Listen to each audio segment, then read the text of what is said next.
Hello, friends. Today, we're talking about Barış Baktas, an actor who, despite his relatively short career in cinema, has already captured the hearts of viewers not only in Turkey but also abroad. We'll discuss his journey into acting and some personal moments of his life that intrigue fans. Barış Baktas first got involved in acting after his first year of university. While working at a job placement agency, he often attended job fairs. But he soon realized that he wasn't enjoying this kind of work.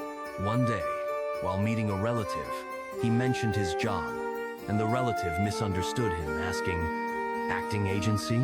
Once the misunderstanding was cleared up, his relative suggested that Barış try his hand at acting, and soon, without his knowledge, sent his application to an acting agency.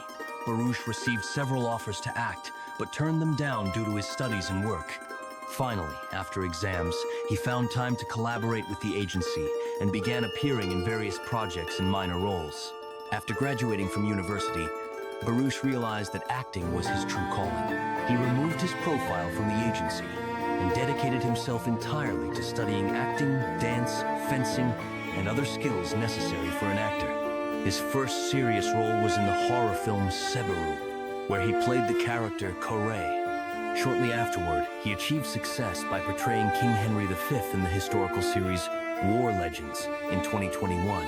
In 2022, he also appeared in the horror film House Number 26, The Scream of Death, where his character was also named Baris.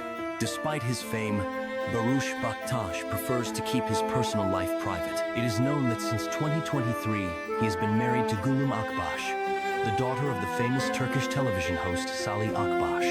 Gülüm owns a beauty salon in Istanbul, and the couple has no children together yet, though Gülüm is raising a child from a previous marriage. In 2024, rumors about a possible divorce started circulating, but Barış quickly denied these claims. In an interview, he stated that he often sees posts about a divorce on social media, which have no basis in reality, and thanked his fans for supporting him and Gülüm during this time. That's all for today. Thanks for being with us, friends. Don't forget to subscribe to the channel to stay updated on new stories about your favorite actors. See you next time.